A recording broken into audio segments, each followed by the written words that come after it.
Alright, so I don't know if this is going to stay as bright the whole time I'm driving or not, so if it's pretty dark and you can't see me, my apologies, but it just is as it is, as we say in this beautiful world of ours. Fuck, that's some cold air coming out. Alright, lights are on. Alright.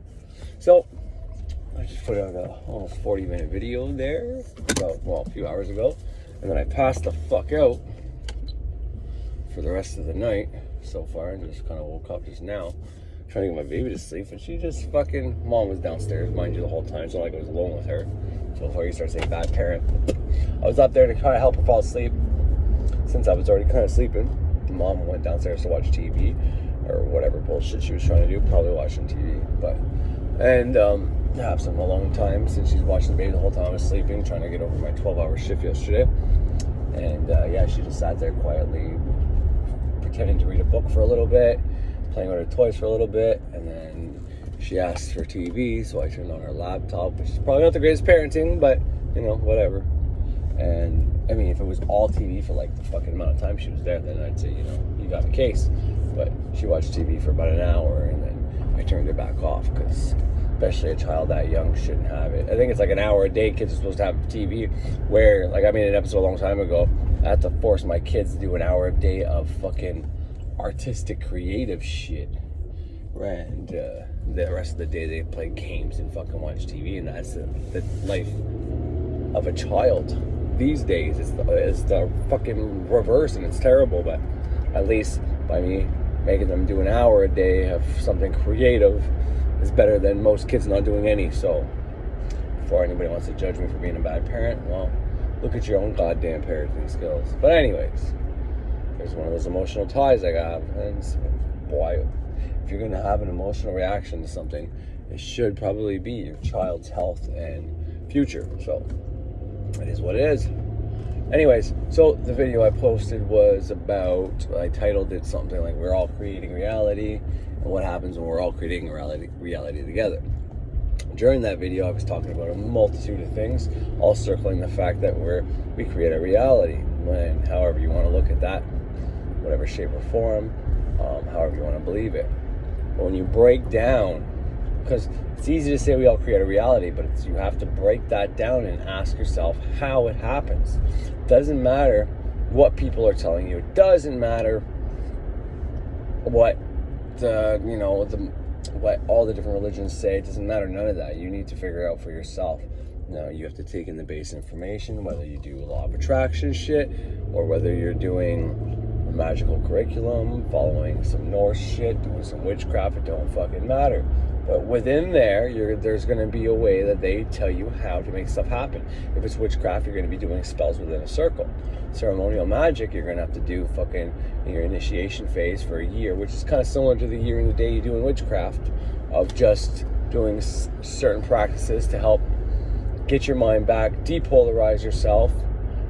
Not necessarily within witchcraft, or you're depolarizing yourself, and they don't have rules that you shouldn't do baneful magic. Well, depending on the witchcraft, some of them do if it's Wicca, but nonetheless, basically what you're doing is you're learning that if you get to that certain point, if you hold out long enough for it, you know, because I'm not gonna lie, in the beginning I was impatient too, and I wanted it to happen right away, so I was trying to do stuff, and you know, I did manage to get some manifestation to work before my initiation was over, but it wasn't what I expected. Now, the things I said happened, the things I wrote down happened, but it wasn't how I thought they were going to happen in my head. You know what I mean? And that was something I had to introspect and look at and be like, well, how the fuck does this shit break down? In one way, shape, or form since that day, especially since I've been doing videos and the podcast, I've been trying to figure out exactly how this happens. And I try to explain it to people on here in my view, in my language, in my terminology, with my etymology, with my perception, basically. And, you know, I've went over it in so many different various ways on this channel, and I can't say one way is better than the other, but I can say, you know, that they're all warranted, they all work, and it's just a matter of where you are in your initiation, where you are in your magical journey, where you are in your, you know, whatever you're doing. And one of these ways are probably going to help you, maybe all of them. So keep that in mind whenever you hear me bounce off a bunch of different ideas that are different. To me, they all relate to some part of my life, and I explain it to you, and you don't have the other details to maybe put it together the way I do. So if you're ever unsure, you can always just ask or whatever. But one of the things I was talking about in there was about our thoughts. So I said, all right, we don't have outside forces doing anything. And I said, because let's assume there's an entity or entities, because sometimes a corporation can be an entity, right? You know that, right? A corporation is an entity. Technically, your name is an entity on a piece of paper, and it's not necessarily a person. Once again, there's always truths in what they're teaching you in the truth movement, but it's not all truth. So like this whole, you can cash in your birth certificate thing, I was looking into actively. I haven't like debunked it or anything like that, but I know there are ways that you can live off grid by doing specific things and sending the attorney general stuff. Now, I've never tried the court shit, and that's something I don't think I'd ever try, going in front of a judge and never saying my name and risking being put in a bail hearing. Even Frederick Xavier taught about this on his channel, stating that it's like a landmine. Some people get through, some people don't. That tells me he either doesn't know either, and he's just trying to remain in between those poles, or, you know, it actually is true. Sorry about that. But anyways, so the main premise, the main thing I was trying to get across, or was trying to work up to, and then I just kept getting ADD and being like the squirrel I talked about in the last episode. People are like squirrels. Something grabs their attention, they go towards it, you know what I mean? They know they should do one thing, something inside telling them to look up this or keep looking up this, and yet they go to a different direction. They go to whatever shines the brightest on YouTube or whatever the case is. So, instead of continuing and going after whatever's shiny, I will just say what I meant by that. Sorry, I'm distracted. I'm trying to figure out who the fuck was listening. So what I meant, or what I was trying to allude to, was if there is outside forces, positivity, negativity, angels and demons, we don't see them, and there's some type of spirit that is and has a way to get to us via our thoughts and persuade us. Once again, our emotion is something that we can and cannot control. There are ways to have more control over your emotions, and it comes with training and maybe you want to say sacrifice. Sacrifice is a part of your initiation process. You have to sacrifice one way or another. And I was another thing on that video I didn't get to, and I was trying to get to, but I got distracted, was whether you buy a product from somebody like Frederick Xavier or Birch, Uncle Phil, Freak Phil, or you listen to me, or you try to sift through a bunch of people like me to get to the message that you need or want, then, you know, going right to fucking Frederick Xavier and he says, okay, this is exactly what you got to do this. Then you're going to get exactly what you have to do, and you're paying for it. But you're paying for, you're paying for his time that he used to create that program. Yes, he deserves compensation for that. There should be a transfer of energy there. You should give something to receive something, okay? But in the same sense, you're saving yourself a lot of time. And to me, time is way more valuable than money. And that's just not some party line I say just so I can feel better about myself for teaching people without charging people, because in all honesty, I mean, I would like to charge people to teach them, but I'm not there yet. Until everything I do is absolutely consistent, I'm not going to start doing that.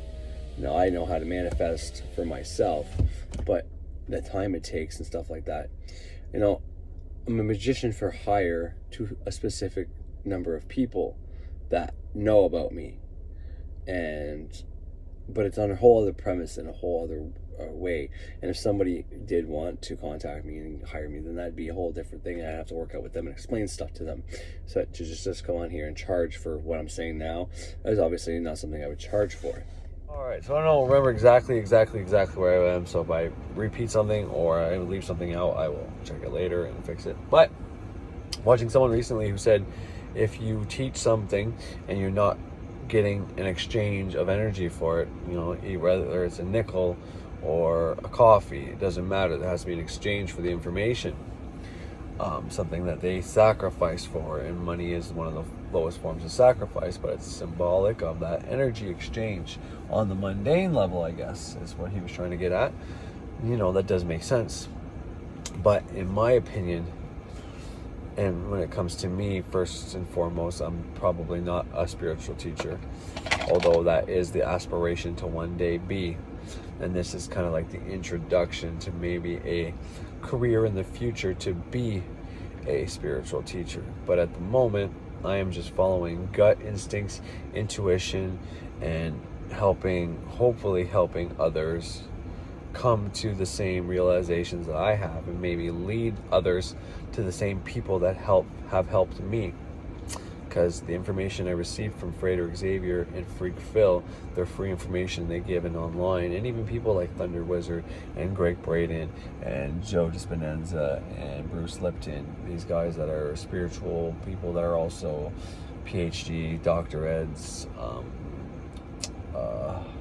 geologists and other physics scientists, anybody and everybody. What I do is I promote their stuff and teach how I interpreted their information, and this way people go look at their information. After watching me, they go watch more of their videos and see what they can learn from them, because most people nowadays that are on YouTube are probably addicted to information more than anything else. So at least if someone's addicted to information and going out there, instead of them having to spend lots of money and getting taken by other people, because if everybody who gave out free information stopped giving out free information, well, then there'd be an increase in gurus making money. Yeah, that's great. But there's a lot of gurus out there that don't know shit and are fake, I'm assuming, because there's bad in everything. And that is an assumption, of course it is. But there's never anything that's completely good. There's never anything that's completely perfect. Even the gurus I promote might have a couple things wrong as well, or they might say things that aren't accurate, because no one is completely 100% accurate, especially when it comes to someone else's design. What I said in my last video about how, and I've said this many times, how everybody has a different birth chart. Everybody's astrology makeup, where the planets were in what signs, aren't ever the same. Their DNA strands are never the same. We have the same 7 planets throughout our body. We have the same features, gender-based, but we are different. Like I said in my last video, one of my ears is probably higher than my other ear, which is why my glasses are always crooked. Well, someone else's ears might be lower than the other. Nobody's proportionately the same whatsoever. And that tells me, that's why some people, and we have genres of music, and some people like country. That's right. But within the country music, people might be biggest fans of a certain band. You can say, well, that's a similarity, right? But they probably don't have the favorite song. And those that have the favorite song, they might like a second band. Point is, even with music, your tastes are different. You like country music, but what is it about country music you're like? Well, it's different. So that's why in spirituality, I believe that you can learn from these older traditions. And once I already said you can learn from even Christianity, as long as you're not learning it from a priest who's been indoctrinated into just follow Jesus and you're okay. And the devil is what makes you do all the bad things. So just say sorry for listening to the devil when you didn't know it was the devil doing it, and you'll be all right. And follow this bullshit line until you realize there's no heaven and you wasted your whole life working and slaving to pay the taxes that I don't have to pay. So thank you. What if it really comes down to that? What if the church just wants to keep people working and thinking there's a heaven, so that if enough people are working, they don't have to pay taxes? Because if enough people aren't working anymore, then they still have to start having to pay taxes. Once again, I don't know, but because they're even stopping people in the States from going to church on Sundays and shit like that. And to be honest, I'm not in my church community around here, so I don't know if it's been annulled or stopped or what's going on. A simple search can find that out, but I don't need to know, and it doesn't matter. To me, that's just as relevant as if we landed on the moon or not. It just doesn't matter. Because whether we took that one step for mankind, one small step for mankind, or whatever that fucking line is, it's irrelevant to me. It doesn't change my life right now. It's not relevant to me whatsoever. I don't need to know history. I know my history is, some of it's true and some of it's not true. my grandfather went to World War II. Does that mean everything that happened that we learned about World War II is actual fact? I don't think so. Because if Germany would have won it, it would be a whole different ballgame right now. To me, that tells me that everything we know is not a fact. It's not completely real. My grandpa came back and never wanted to talk about it at all. And I love my family and my grandpa, but, you know, if I look at this objectively and not as a family member, it means either things were so horrible, so bad and atrocious that it was too painful to talk about, or he did something so horrible and atrocious that it was too painful to talk about, or they were told not to talk about it. Because if you bring up the truth, so either way, something really bad happened that we are not told. They wanted the public to know a certain thing about the war, and if people started telling old war stories, that would fuck up what happened. And it only takes was one person to spill the beans for a million people to find out. And now in our day and age, it's even worse. So I'm not saying my grandpa did anything bad, and I'm not saying he was lied to. I think he was a hero for fighting in that war. And like I said, he was building bridges on the front lines for the soldiers to cross over to be able to fight, going over bodies of water. So he was right on the front lines. He had a sidearm, he had a gun. I don't know if he used it because he didn't talk about it. I knew the description because my grandmother knew what my grandfather was going to do when he had to go to the war. But nonetheless, where the fuck was I going? So, back to the spiritual teacher shit, I guess. I was going on truths and half-truths and all that shit. I don't want to keep circling the same fucking hole. But I am just trying to help people that are getting in this. If they find my information instead of some other person who hasn't done anything and who is either... Maybe it could be an armchair occultist who believes in the occult but hasn't been able to get it to work for him, or is too lazy to do it. He'd rather sit around thinking about what to say or copying people on YouTube this information who have done it instead of actually doing the work. So there's that option. People might go to that person instead of me, and at least when someone has firsthand knowledge about what they're doing, you can tell in the way they speak. Because they know these little details and things that those people don't know. Now those people, and I'm not saying everybody who says, I'm going to give you the 5 ways to know you're spiritually awakened. I'm not saying all those guys do that. Because I believe, and I watch some people that do those things. But there are many people who copy that line for line from other people. Because I said, I used the example of the pineal gland a long time ago. Oh, shit. I used the example of the pineal gland a long time ago, and it was in reference to, sorry, it's going to kick back on here in a second. I'll turn on the light until then. 10 ways to know if your pineal gland has been, 10 ways to decalcify the pineal gland. And I said, what that tells you is your pineal gland is calcified. That was what my video was teaching. But when a video like that drops, there's a bunch of people making that same fucking video. It was like a trend. Now, not so much now, but like 2 or 3 years ago when I was watching like the Higher Self Network channel, I would, watch a video about that. And the Higher Self, people post in their, send their videos to the Higher Self channel. So you have your channel and the Higher Self channel also plays your video. So there's always another one, but then you go down the list, you would see all these other guys that have the same fucking list, same fucking video, and they might give one tweak or one difference or something like that. Just stupid. And the video I made about that was basically what you're watching is happening, which is relevant today even more than it was then. But basically by saying this is how to decalcify your pineal gland, your subconscious is seeing, hey, my pineal gland is calcified. And then it starts getting calcified. The more you fucking think it's calcified, you know what I mean? That's how they put thoughts in your head. Now I can use, and I'll try not to sidetrack too much, but when it comes to chemtrails, or the fluoride in the water, let's use that one. All right, there's fluoride in the water.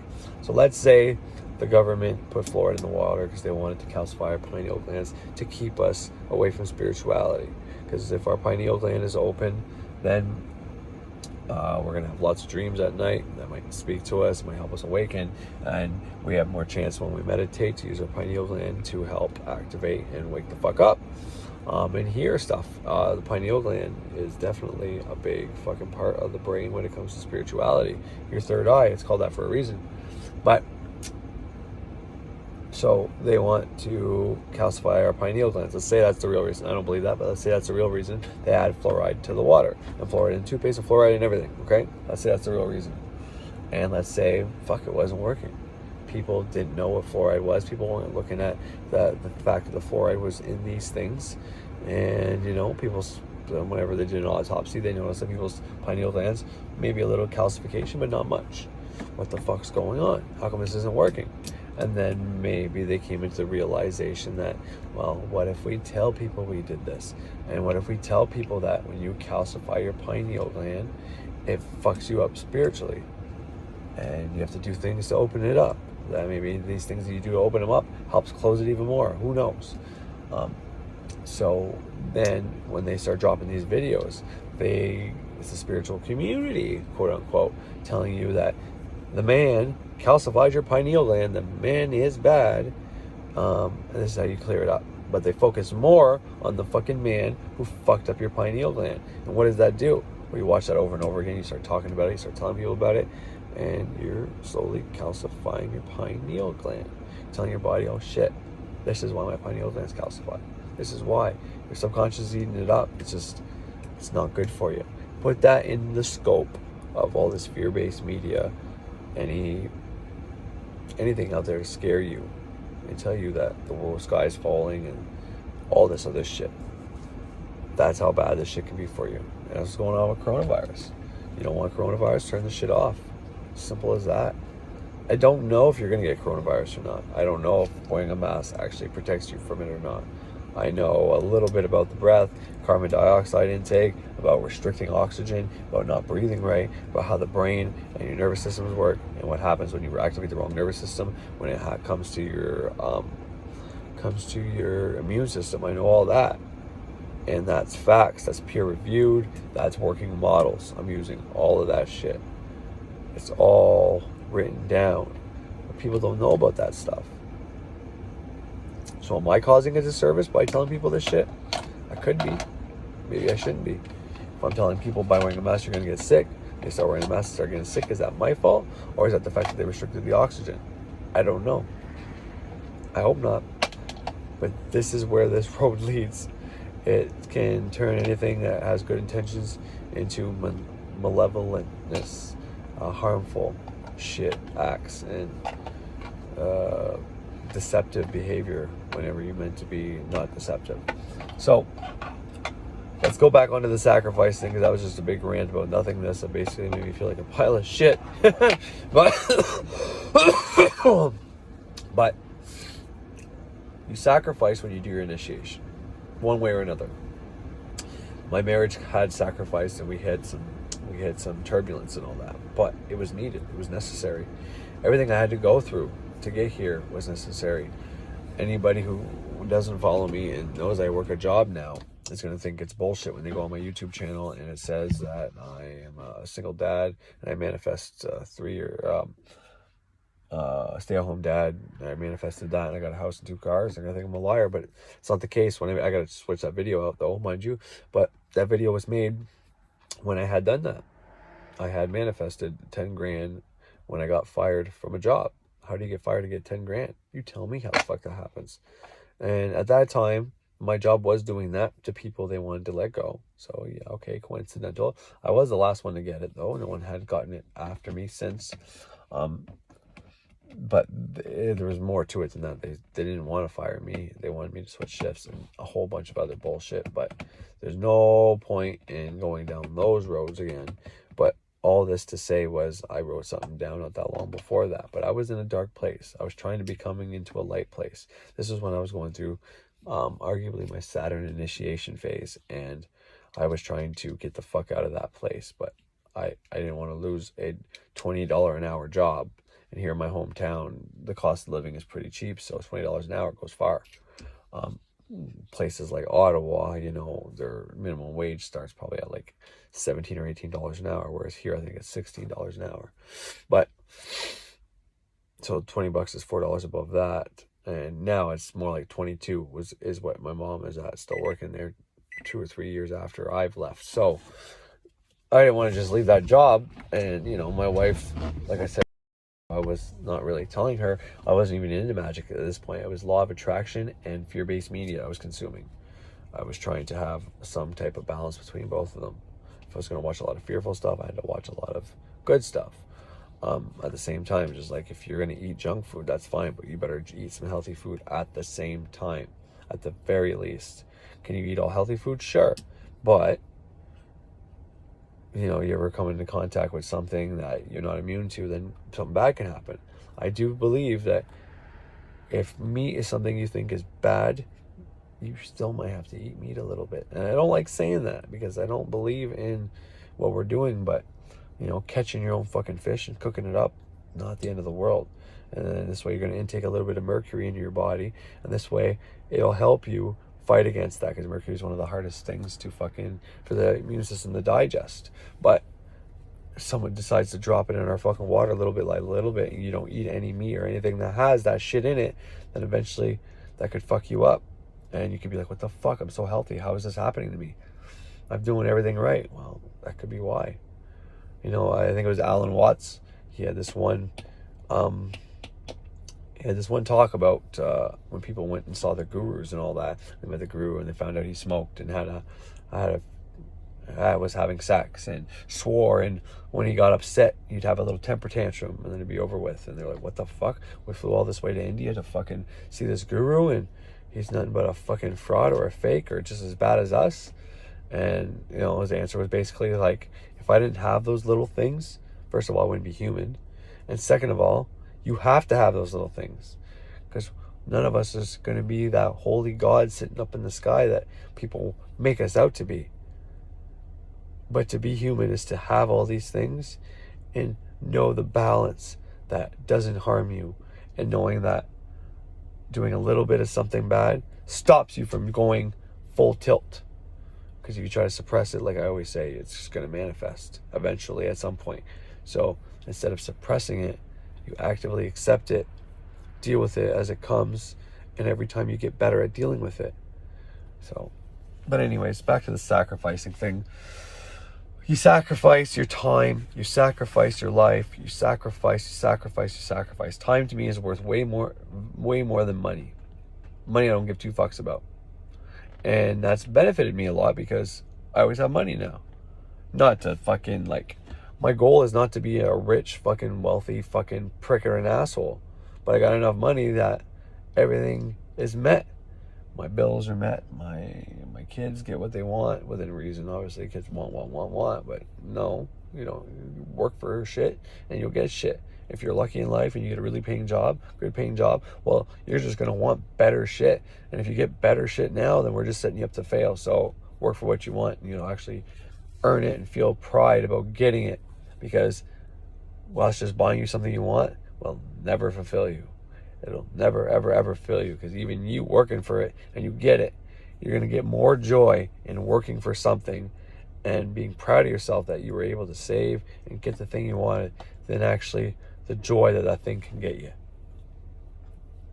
Depending on what it is. If you really like drawing and it's expensive, well, then that might be a little different. But if it's just some impulsive desire, yeah, you're going to fucking love how you worked hard for it and were able to abstain from impulsive buying for amount of time. You sacrifice your happiness now, right? Oh, fuck, I really want that chocolate bar. Oh, fuck, I really want to get high. Oh, fuck, I know a drink would be good. Oh, fuck, let's go gambling. Oh, fuck, let's go to the club. No.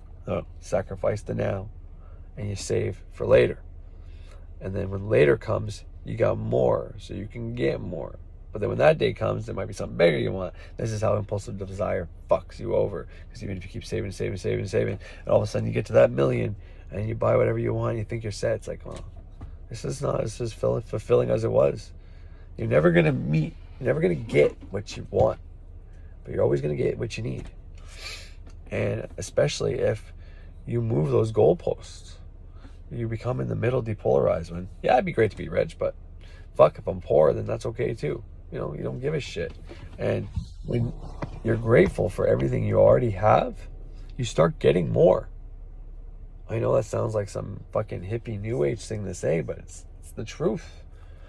I told my wife to start taking on that attitude whenever we were having money problems not that long ago.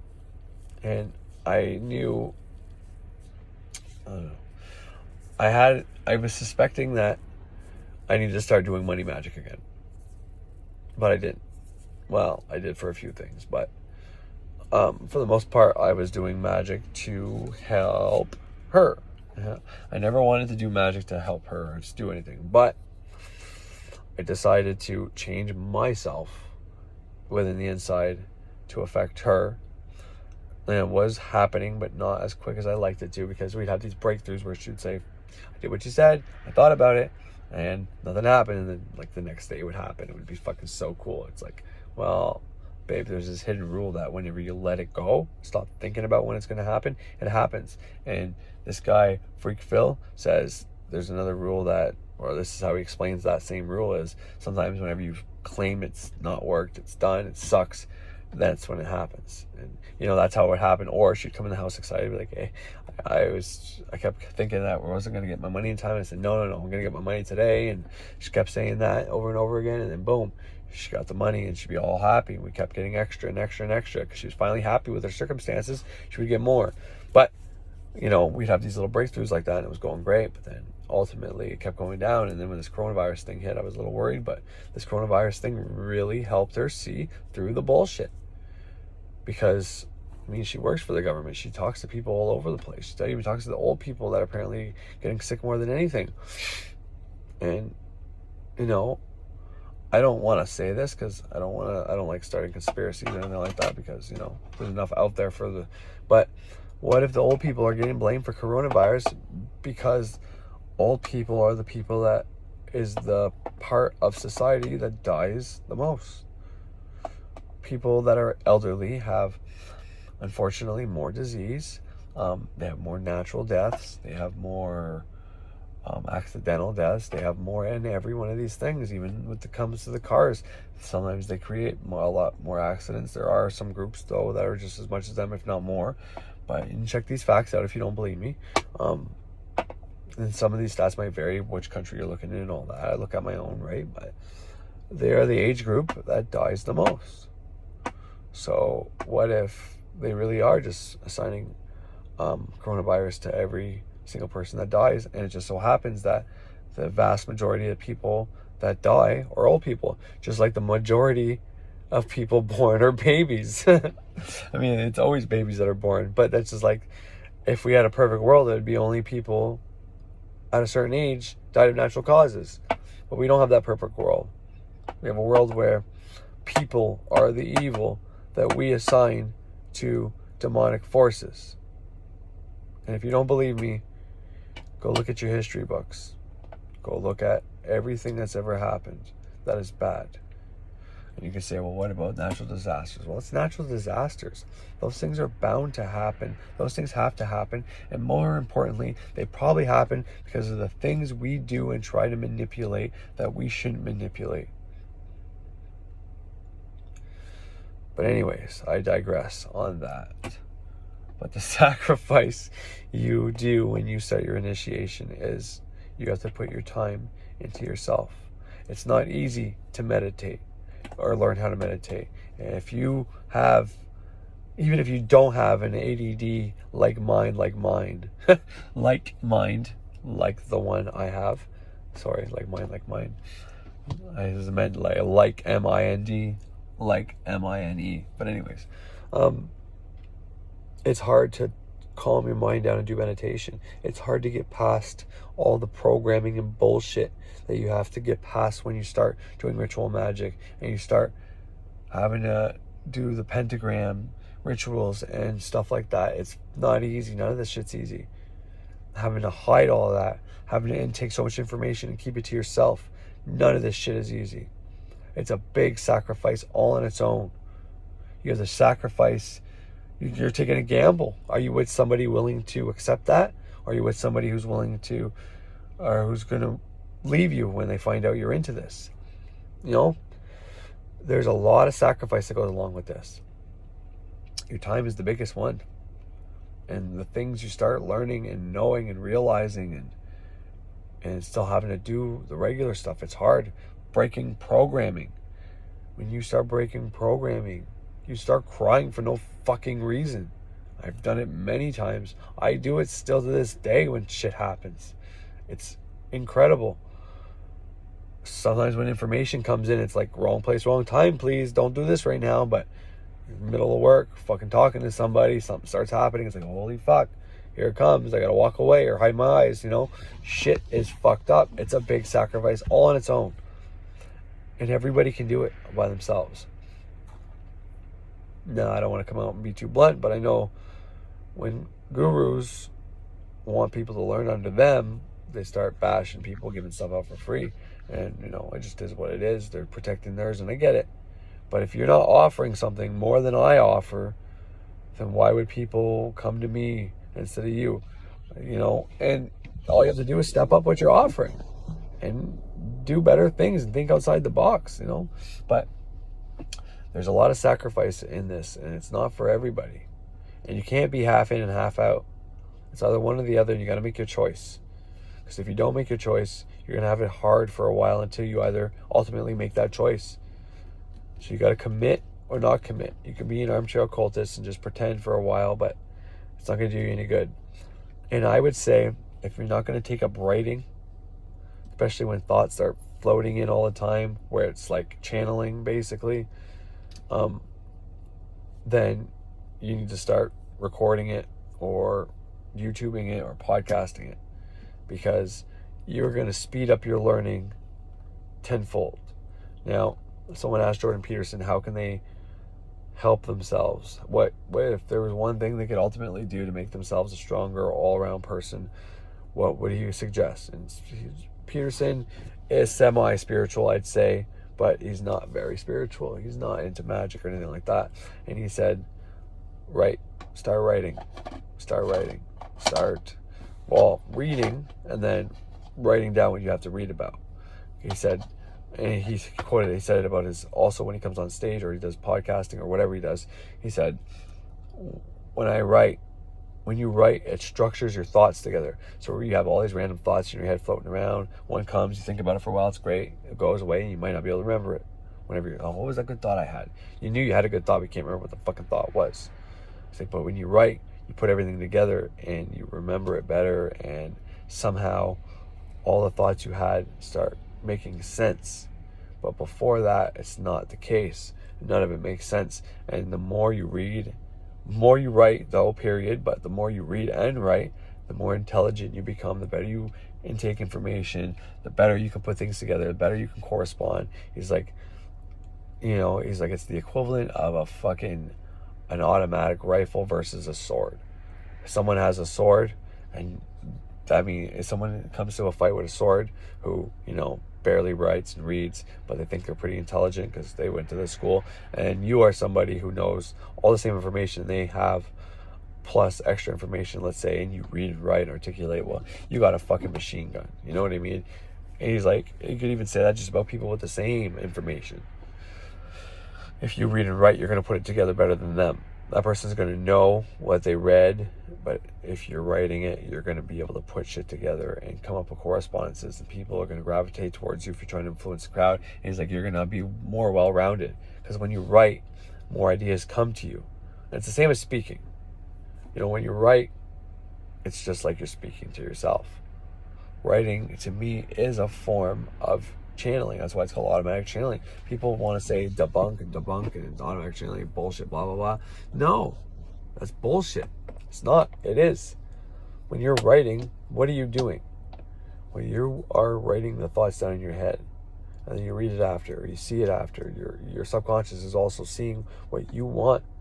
It's a way to talk to yourself without having to do the talking. And the subconscious starts telling you what to do as you're fucking writing. It's a very powerful thing to do. So I'd say if you don't write or journal, you need to start recording yourself at least and listen to it after, or video, podcasting, blogging, whatever. Any way to get this shit out of your system. That's why blogging blew up. Doesn't matter what about. There's a blog about everything out there. It blew up. Went crazy. Might even be like why social media started. Because people blogged about this, blogged about that, blog. Fucking bullshit. But, you know, people start getting all these insights about whatever topic they're talking about. When I talk about I can aim at any subject and I got something to say about it, it's not because I've learned so much about it, but if I have a base knowledge of something, then I can correspond to almost anything else and help teach about it, or at least give insight about it. So, but the sacrifice you make in this, it's a great wager, and you should start as soon as you fucking find out about it. And don't let other people's minds get in the way. If you tell somebody, hey, I looked this thing up about magic and it looks pretty cool, you're going to get their programming shot at you, their ideology, whatever they believe, whatever they were told. And to me, that's another difference between intelligence and knowledge. Intelligence can be sometimes a program running in someone. So you go to school and you learn from a teacher, well, that could be programming. Sometimes it can be intelligence, but sometimes it can be programming. It depends on the teacher. It depends on the teacher if it allows you to expand and learn more, and if they're teaching you something that, you know, is very valuable. But the school system for the children that we have, I mean, I have 4 kids in Catholic schools, okay? Once again, I'm not a Catholic, but on paper I am because I'm married into that church, but I don't practice. And I put them in that school because I want them to believe in a higher power. And there's a lot of social justice warrior shit going on in public schools. But nonetheless, when they teach everybody the same thing in these grades, it's more like programming than it's intelligence. Because it doesn't take long to teach someone how to do math. It doesn't take long to teach people how to English. Yet we stretch it out and make kids sit down for 7 to 8 hours a day. That's rough. Especially when we have all these kids with these new fucking fancy designer fucking diseases and problems with their mind. It doesn't seem right. That seems more like programming than intelligence to me. That's just my opinion. And it's not based on anything, and I'm not quoting anybody. I'm just saying they want us all to know the same thing. They want us all to be able to sit down and be patient. They want us all to be able to sit down and be quiet. Many watching the one. So like the top of the pyramid telling the bottom of the pyramid what to do. Gets you ready for a job. You're supposed to get a career, but gets you ready for a job. The ones that can't follow along, fall out of high school, drop out, whatever one you want to use, and end up on the system. The rest of the ones that graduate get to work or job the rest of their life. What a win. And I'm not saying working a job is a bad thing. It's not. If you take pride in what you do, then there's no problem with having a 9-to-5 job. But it has to be something you pick and not something you're just doing to do it. Just doing it because you need money to survive. Well, that's the worst way. You will survive if you have the right mentality. If you understand that everything is going to be great and you're already grateful for what you got, you'll be taken care of. Regardless of the moon phase, regardless of the stars, regardless of the planets, regardless of COVID-19, regardless of anything, you will be fine if you know in your heart you are fine and you're taken care of. It takes a while to get that programming into your head because you've been shoved the other programming in your head. This place is a scary fucking place. And we're all doomed. And we're insignificant. And that's the furthest thing from the truth. Because I've proven time and time again that we can do incredible shit. I do it all the time. Anyways, this is not where I was supposed to go with this. It's just me fucking rambling on. I'm going to go in and spend time with the wife. Because like I said earlier, that's the true wealth right there. What I got here, this house, this yard, this car, all great. But that family, that's my fucking wealth. And that's something to cherish. And it's not even magical. It's mundane. It's in this matrix. It's in this world. But it's magical. It's beautiful. Anyways, have a good fucking day.